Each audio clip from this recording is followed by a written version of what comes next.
Saudações, como vocês estão? Espero que esteja tudo ótimo, porque se não está, vai melhorar.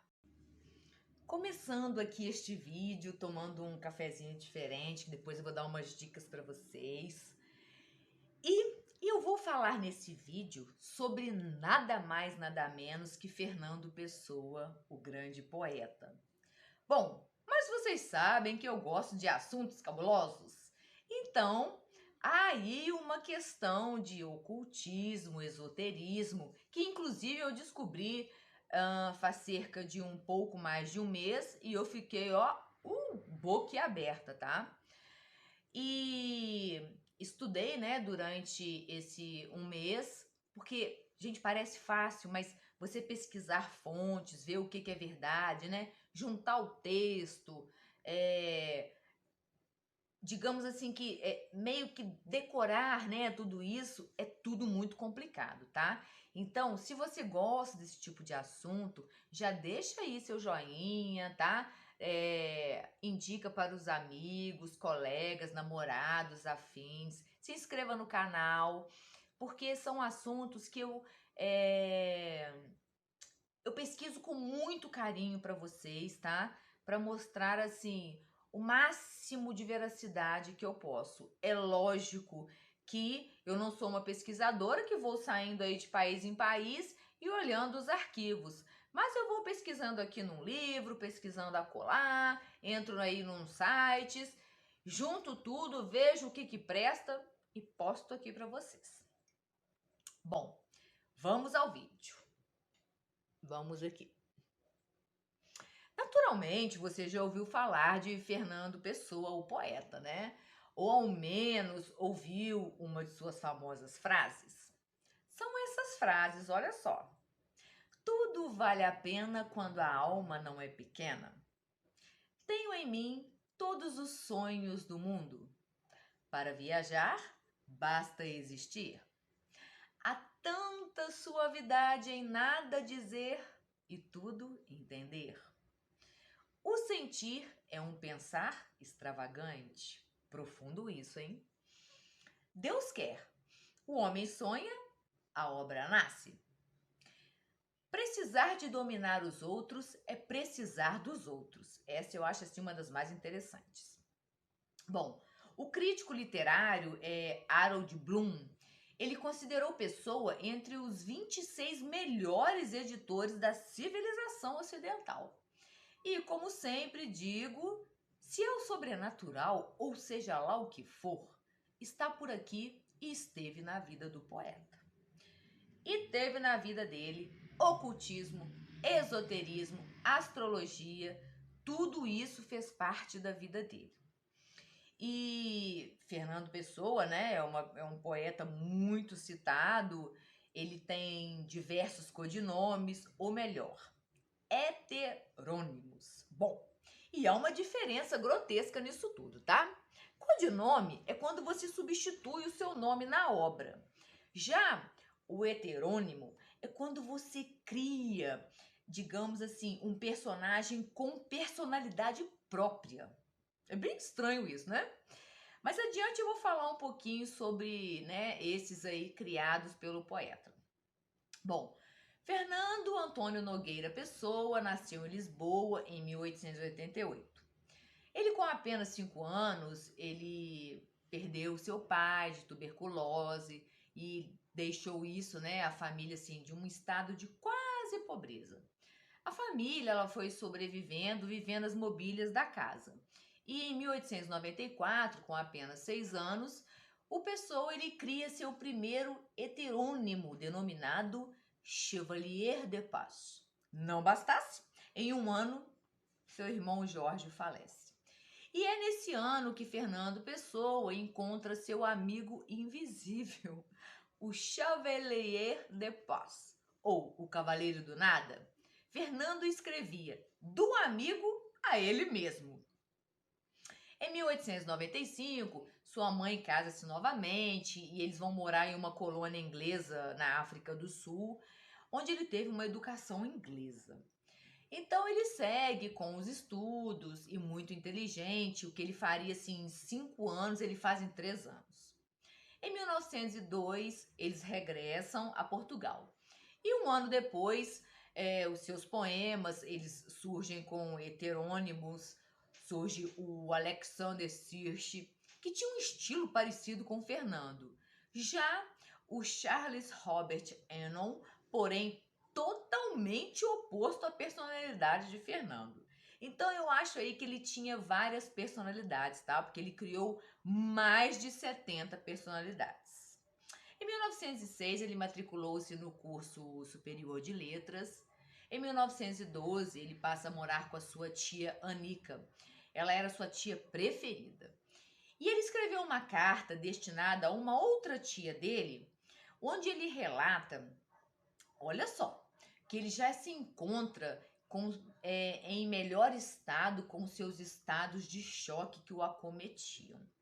Que ele passou a ser médium, apesar de que ele sempre chegava atrasado nas sessões espíritas, que faziam quando era criança ali, a família dele era bem espírita. Bom, então ele diz que ele começou numa escrita automática, escreveu rabisco, coisas assim sem importância.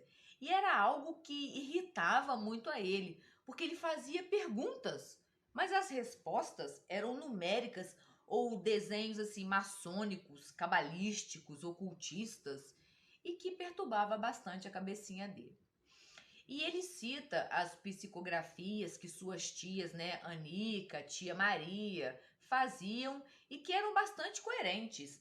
Mas ele diz que está tendo visões astrais ou etéricas e que ele chegou a ver as costelas de um indivíduo através da roupa. E relatou também uma sensação muito curiosa, que por vezes ele sentira o seu braço direito, né, levantar sem ele querer, e que às vezes o corpo dele caía para o lado como se ele estivesse magnetizado. Então ele pede à sua tia que pergunte à tia Anica o que é que são esses fenômenos e pede que a tia não o julgue, porque não é uma loucura de sua cabeça e que ele já sabe bastante sobre as ciências ocultas para reconhecer que está sendo acordado nele, né, um sentido de médium.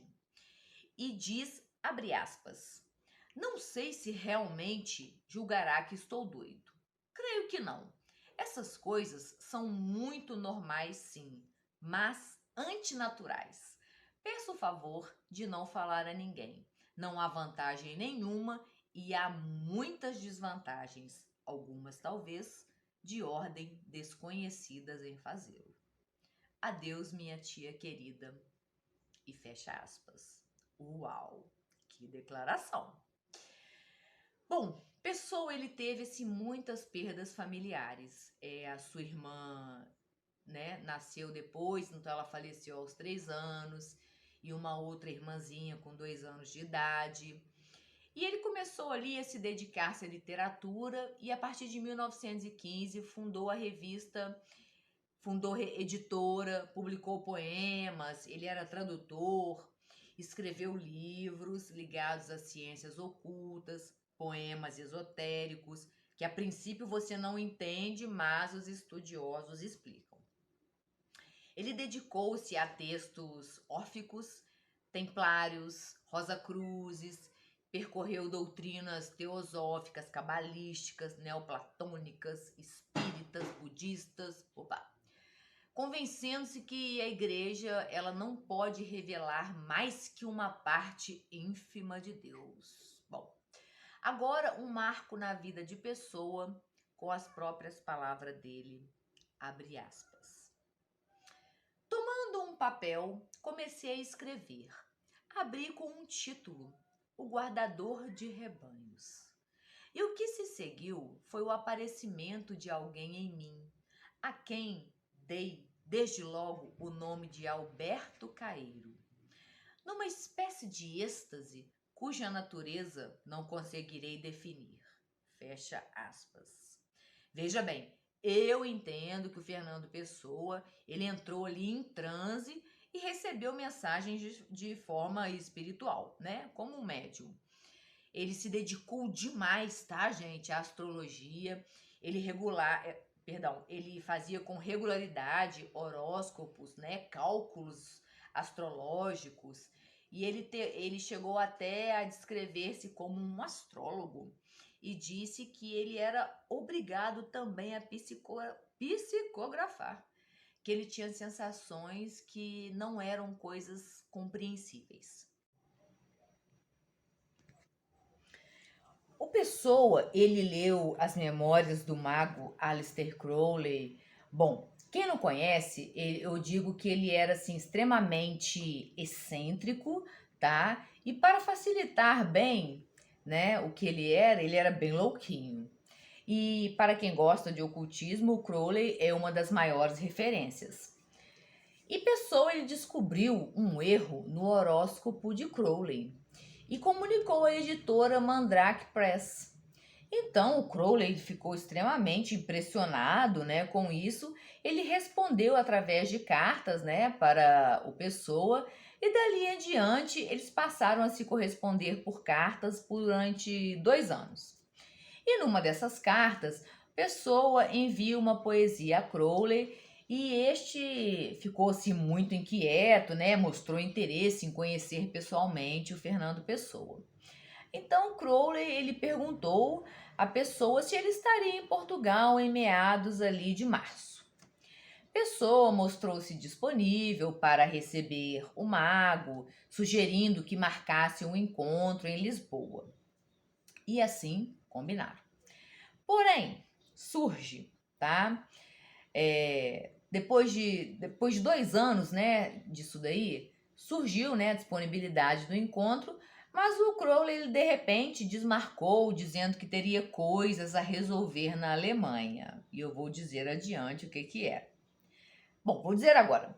Dizem que o motivo foi porque ele se apaixonou por uma alemã, a Hanne Larissa Jäger. E essa mulher, ela será um papel fundamental em um acontecimento chamado Mistério da Boca do Inferno. Foi um acontecimento estranho, esquisito, e sinceramente eu nem sei como classificar. Mas enfim, chega setembro de 1930 e Lisboa assiste assim, ao mais improvável dos encontros do mago ocultista com o poeta. E foi um alvoroço, um escândalo, uma loucura. O mago, ele desembarca em Lisboa em 2 de setembro de 1930. E Crowley, apesar de suas loucuras, ele era alpinista, xadrezista, autor de uma vasta obra literária.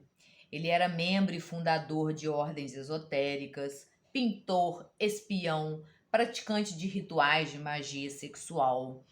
Crowley era uma figura. Então imagina, ele querer se encontrar com um poeta, né, que não demonstrava em público aquelas situações espirituais dele. Ou seja, todos sabiam, né, das loucuras ali do mago Crowley, mas todos viam Fernando Pessoa como um poeta, digamos, normais para os padrões, né, da sociedade. Então, o porquê desse encontro? Bom, chega 2 de setembro de 1930 e Pessoa recebeu Crowley também, e com Crowley veio uma jovem acompanhada que era a Hanne Larissa, lá no cais de Lisboa. E de acordo com o mago, o poeta ele teria sim ficado impressionado com o Hanne, cuja beleza e sexualidade desprendida foi um contraste com a conservadora sociedade lisboeta. Lisboa causou a pior impressão no mago. Ele diz que Lisboa, a julgar pelo barulho, era uma espécie de grande Londres, como uma fábrica de caldeiras, com todos os seus operários presos na maquinaria, esquálida, mal pavimentada, suja, estreita, enfadonha. Como um super rádio num café, literalmente. O inferno do barulho. Daí Crowley e Hanne eles se hospedaram no hotel L'Europe, mas até no dia seguinte eles foram para o foram para o hotel Paris do Estoril, que era mais do agrado de Crowley. E depois divulgado o diário de sua estadia em Lisboa, né, tempos depois, o Crowley descreveu Pessoa como um homem muito simpático e Honey, chamada de Princesa de Jade por Crowley, também gostou muito do poeta. E apesar da viagem a Portugal ter acontecido, né, por causa de Fernando Pessoa, eles se encontraram por apenas 3 vezes. A escassez, né, desses encontros ajuda a dar uma força à ideia de que Pessoa não estava assim tão entusiasmado com a visita do inglês, né, do mago. O poeta parece, aliás, ter tentado esquivar-se ali o mais possível, né, de se encontrar com Crowley. O primeiro encontro foi a chegada. O segundo é o episódio da Boca do Inferno em Cascais. E o terceiro, pós-Boca do Inferno. Mas afinal, Boca do Inferno, o que é isso? Lá é um dos pontos turísticos mais lindos e conhecidos de Cascais. É uma formação rochosa, às margens do oceano, e dizem que antigamente este local ela era uma simples gruta, mas com a força do mar foi cedendo, dando origem a uma grande cavidade a céu aberto, uma espécie de arco por onde entra e sai a água do mar. E apesar da beleza, o barulho das águas batendo nas rochas é assustador. Então é dia 23 de setembro e a notícia de um suicídio na boca do inferno se expandiu. E a pessoa a suicidar-se era Aleister Crowley. Mas não, tá? Tudo não passou de uma encenação. E o cabuloso disso tudo? O poeta estava envolvido nisso. Bom, anteriormente, dia 18 de setembro, Pessoa e Crowley eles tiveram ali um segundo encontro, mas Honey ela não estava presente. Pode ser que nesse dia eles combinaram o episódio, tá, do suicídio. Mas qual que era a motivação, né? Essa invenção do suicídio? Bom, aí há muitas teorias. O Crowley, ele pode realmente ter chegado a pensar em suicidar-se, de verdade, né? Por causa da Honey. Pois uns dizem que rolou uma noite lá de magia sexual, que inclusive o gerente do Hotel Paris, ele precisou intervir. E depois disso, Honey desapareceu, deixando um bilhete escrito "Volto já". Preocupado, naturalmente, o Crowley ele pediu ajuda ao poeta e no dia seguinte eles se encontraram.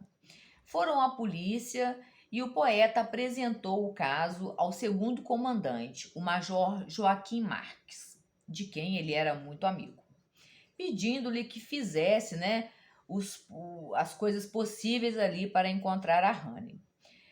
E mais tarde, nesse mesmo dia, a princesa Jade Honey, ela regressou e ela informou a Crowley de que ia partir na manhã seguinte, ia embarcar para a Alemanha, pois ela tinha encontrado com um cônsul norte-americano em Lisboa, ele se chamava Lawrence Armstrong, que a tinha aconselhado a voltar para casa.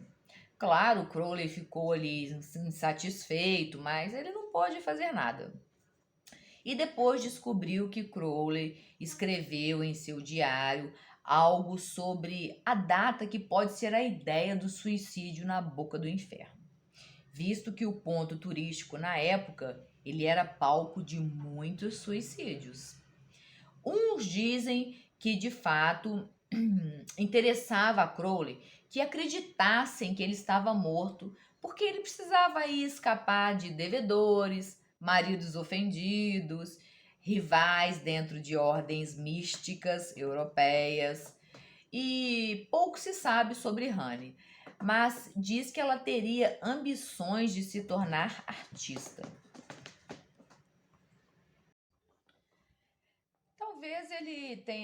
Talvez ela tenha ido embora, né, e largado o Crowley em busca do seu sonho. Bom, se tratando do mago envolvido, só sei que Honey ela suicidou-se, tá? Alguns anos mais tarde, em 1934, e no Diário do Mago estava escrito que ele decidiu fingir um suicídio para chatear a Honey. Bom, o desaparecimento súbito e misterioso de Crowley tornou-se em Portugal e quase de imediato um caso público. Foi reportado constantemente nos jornais mais importantes do país. Foi também divulgado na França, saiu uma reportagem bastante detalhada sobre o caso. Na Inglaterra foi publicado pelo menos assim, uma notícia. E segundo um estudioso do poeta, foi Pessoa quem escreveu a novela policiária. Ela relatava os contornos dessa investigação e, ao mesmo tempo, que conduziu o embuste que lhe deu origem. Ou seja, contou toda a história e que, inclusive, foi ele próprio que também participou. Aleister foi um dos maiores magos, né? E vocês conhecem aquela frase: fazes o que tu queres, há de ser todo da lei? Pois então, foi Aleister que trouxe através da lei de Telema. E aqui no Brasil ficou popular, né, através da música do Raul Seixas, onde ele cita essa frase. O suicídio na boca do inferno, ele continua a ser considerado até hoje um dos mais fascinantes mistérios da literatura portuguesa. Dizem, né, que o poeta morreu virgem e que o álcool veio a ser o elixir, né, a quem ele recorreu até os últimos dias para se libertar de tudo aquilo que no fundo a sua personalidade. A sua última frase foi escrita em inglês e é mais ou menos isso aqui, tá? I know not what tomorrow will bring. Ou seja, eu não sei o que o amanhã trará. O seu último pedido, né, em português, foi para que lhe alcançassem os óculos. Então ele morre no dia seguinte, às 20h30, aos 47 anos, de cirrose hepática. Fernando Pessoa, ele é dono assim de uma vasta obra, ainda que tenha publicado poucas obras em vida. Então agora no momento são bastante obras póstumas. Ele deixou toda a sua obra, são mais de 27 mil papéis dentro de uma grande arca, de um baú. E esses documentos vêm sendo estudados e divulgados por uma equipe coordenada, né, por Teresa Rita Lopes. E são ensaios, mais de 1000 poemas, heterônimos, cartas, contos, teatro, textos políticos, notas e muito mais. É um polêmico, né? Ele é um criador de vanguardas do ocultismo, do poeta dramático, do poeta das quadras populares e do questionador em busca do ser. Fernando Pessoa realmente era um poeta esplendoroso, habilidoso, e a sua obra, que ainda está, né, para ser desvendada, será preciso séculos, como aconteceu com Camões e Shakespeare. Bom, gostaram desse vídeo? Sabiam dessa vida aí, digamos, oculta, né, do poeta, desse encontro com Aleister Crowley, da questão do suicídio na boca do inferno lá. E curioso, porque, né, é meio que ele água e óleo, ou sei lá, né, água com uma pitada de óleo. É uma coisa assim bem cabulosa, né? São personalidades aparentemente, né, opostas, e de repente os opostos se atraem. Mas eu achei assim bem curioso isso daí. Espero que tenham gostado do vídeo. Podem fazer comentários à vontade. Se tiver alguma coisa errada, pode postar. Se tiver alguma sugestão de algum vídeo. E o que eu desejo a vocês é, claro, que fiquem na paz.